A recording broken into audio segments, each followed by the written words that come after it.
Sundernagar bus stand से अंबेडकर भवन नजदीक मनाली स्वीट्स वर्कशॉप क्षेत्र और वार्ड नंबर 8 के तहत सुरेश सेन, गंगाराम, करम सिंह के मकान अंबेडकर नगर और कृषि फार्म के नीचे होटल हमसफर की ओर एसपी गौतम भवन तक दूसरे मकान और वार्ड नंबर 7 के साथ लगते क्षेत्र को कंटेनमेंट जोन बनाया गया है।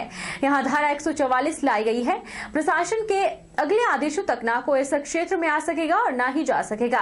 केवल इमरजेंसी सुविधाओं के लिए प्रशासन ही व्यवस्था करेगा। यहाँ पर जो है इतने पॉजिटिव आए हुए हैं ताकि ये इस चेन को हम तोड़ सकें। अगर है आगे पूरा एरिया सील किया गया। कितने लोग लगे जवान पुलिस के?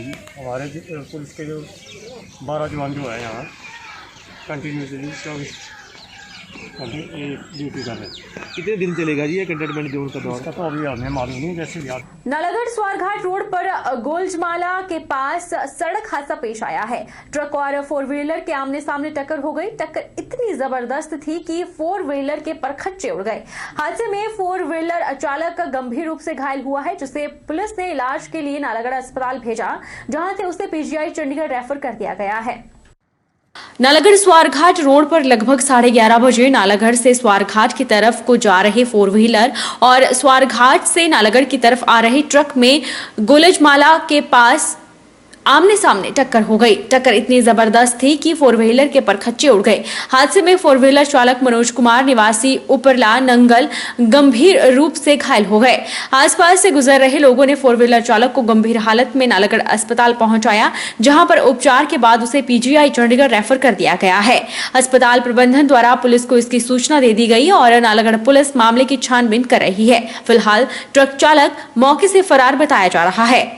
जानकारी देते हुए नालागढ़ अस्पताल के डॉक्टर मनोज ने बताया कि 4 व्हीलर चालक को कुछ लोग गंभीर हालत में नालागढ़ अस्पताल लेकर आए थे, जिसकी गंभीर हालत को देखते हुए उसे उपचार के बाद पीजीआई चंडीगढ़ रेफर कर दिया गया है। एक आया था एक्सीडेंट केस मनोज के नाम से, ये कोई 11:50 के आसपास। अभी उस टाइम तो सिक्की थे, अभी गए हुए हैं और थोड़े डॉक्टर साहब भी आगे देख के बताएंगे। नूरपुर की सुलियाली पंचायत के वार्ड नंबर 6 की रहने वाली रीना पर 3 वर्ष पहले दुखों का पहाड़ टूट पड़ा, जब रीना के पति मनोज राणा की दुर्घटना में मौत हो गई। रीना के 2 छोटे बच्चे हैं। लड़का 7वीं में पढ़ता है और छोटी बेटी 6ठी में पढ़ रही है। रीना अपना और बच्चों का पालन पोषण दिहाड़ी मजदूरी कर 2 वक्त के खाने का गुजारा कर रही है। रीना से सरकार से मदद की गुहार लगाई है। रीना ने बताया कि उसके पति की मृत्यु हो चुकी है और उसे 1000 महीने की विधवा पेंशन मिलती है। उसके 2 बच्चे हैं और वे गांव में इधर उधर दिहाड़ी लगाकर पैसे कमा रही है, जिससे उसका गुजारा मुश्किल से चल रहा है। उसने सरकार से मदद की गुहार लगाई है। वहीं समाज सेवी पलविंदर ने गरीब परिवार की हालत देखकर परिवार की मदद के लिए आम जन से अपील की है और कहा है कि इस मसले को ज्यादा से ज्यादा शेयर करना ताकि इस परिवार की मदद हो सके। सबसे हाथ जोड़ के विनती है कि इन लोगों की मदद करें और इस न्यूज़ को ज़्यादा से ज़्यादा शेयर करें, क्योंकि ये परिवार वाकई में ही आर्थिक मंदी से गुजर रहा है। इनके घर में आय का साधन जो कमाने वाला था वो ही नहीं रहा 3 सालों से, और जो मुसीबतें एक अकेली औरत को झेलनी पड़ रही हैं उसका दर्द शायद हम लोग महसूस नहीं कर सकते, लेकिन उनकी थोड़ी सी मदद, आप लोगों की थोड़ी सी शेयर से शायद ये न्यूज़ हमारी सरकार के कानों तक पहुंचे और वो उनकी मदद करें। को खत्म हुए 3 साल हो गए हैं और मुझे भी विधवा पेंशन 3000 मिलती है महीने के 1000 रुपये, और मेरे 2 बच्चे बेटा बेटी। मैं इधर उधर दिहाड़ी मजदूरी करती हूँ गांव में, कहीं जहाँ भी मिल जाती है, और मेरे घर का खर्चा नहीं चल रहा है। मुझे सरकार से हाथ जोड़कर विनती करती हूँ कि मेरी कोई मदद की जाए। मैं बड़ी मुश्किल से, बड़ी मुसीबत में हूँ। मैं अपने बच्चों का खर्चा नहीं उठा पाया नहीं, और मेरी सरकार से जरूर मदद करो मेरी। मौसम की पलटी चाल से हर कोई हैरान है। एकाएक मौसम में कोहरे का कहर बढ़ने से हर कोई परेशान नजर आ रहा है। वहीं पहाड़ी क्षेत्र में भी कोहरे के कहर ने लोगों की मुश्किलें बढ़ा दी है। हिमाचल प्रदेश के मंडी जिला में कोहरे के कारण लोगों की दिनचर्या देरी से शुरू हो रही है। अगर बात मंडी शहर की करें तो सुबह सवेरे शहर कोहरे के आगोश में समाया नजर आया, जिससे चंद कदम की दूरी साफ नहीं दिखाई दी और वाहन चालक भी कोहरे से परेशान है। सर्दी का सितम अब और भी बढ़ता जा रहा है। रोजाना आसमान में छाने वाले कोहरे की वजह से ठंड और बढ़ गई है। मंडी शहर सुबह सवेरे कोहरे की आगोश में होता है, जहां 10 मीटर तक कुछ नहीं दिखाई देता, जिससे लोगों की दिनचर्या भी देरी से शुरू होती है। सुबह करीब 10 बजे कोहरा छंटना शुरू होता है और उसके बाद ही लोगों को सूर्यदेव के दर्शन हो पाते हैं। धूप निकलती है, लेकिन साथ ही ठंडी हवाएं भी जारी रहती है, जिससे ठंडी हवा ने सर्दी को और बढ़ा दिया है। उधर घने कोहरे ने नेशनल हाईवे पर वाहनों की रफ्तार रोक दी है। इसका खामियाजा वाहन चालकों को भुगतना पड़ता है। वहीं दूसरी ओर ठंड बढ़ने की वजह से लोग गर्म कपड़ों से लैस होकर घरों से बाहर निकल रहे हैं।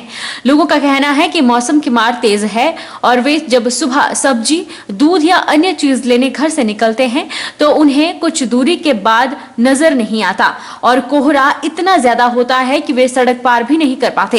कोहरे की वजह से गाड़ी चलाने में भी वाहन चालकों को परेशानी आ रही है, जिस वजह से गाड़ियों की रफ्तार धीमी है। लोगों का कहना है कि अगर उन्हें बसों और गाड़ियों में सफर करना है तो ऐसे घने कोहरे में खतरे से खाली नहीं।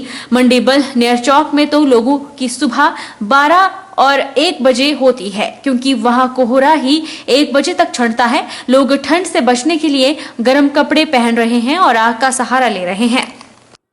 इस समय जो मौसम की जो स्थिति है बहुत ही दयनीय है। अभी जो है धुंध की परत इतनी तेज हुई है कि हमें सुबह गाड़ी के अंदर सब्जी लाने के लिए जाना होता है तो हमें रोड को क्रॉस करना भी मुश्किल हो गया है। इस तरह से हमारा बल्क क्षेत्र है, मंडी है, तो इस वक्त जो धुंध है वो बहुत ही तीखी है और जो ठंड है वो बहुत कड़ाके की ठंड है। तो इससे जो हमारा रोज़मर्रा की जो स्थिति है व्यवसाय में बहुत ज़्यादा फर्क इससे पड़ रहा है। धुंध तो आजकल वैसे बहुत पड़ रही है, खासकर सुबह जो ट्रैवलिंग के लिए तो बहुत ज़्यादा धुंध पड़ रही है। जैसे लोग मॉर्निंग वॉक पे निकलते हैं तो आगे कोहरा छाया हुआ है, कुछ यानी कि 10 मीटर के बाद कुछ दिखाई नहीं दे रहा है। आजकल बहुत ज़्यादा ठंड और विजिबिलिटी बहुत ही ज़्यादा कम हो रही है। जिस तरह आप देख रहे हैं अभी इतनी ज़्यादा धुंध है कि लोगों का बसों में सफ़र करना, गाड़ियों में सफ़र करना बहुत ज़्यादा मुश्किल है। और मंडी में इतनी ज़्यादा धुंध है, अगर मंडी से अगर किसी ने नेर चौक जाना हो या सुंदरनगर जाना हो तो 12-1-2 बजे तक इतनी धुंध छाई रहती है कि लोगों को सामने वाली गाड़ी नहीं दिखाई देती। बहरहाल बुलेटिन में इतना ही। आप देखते रहिए HP 24/7।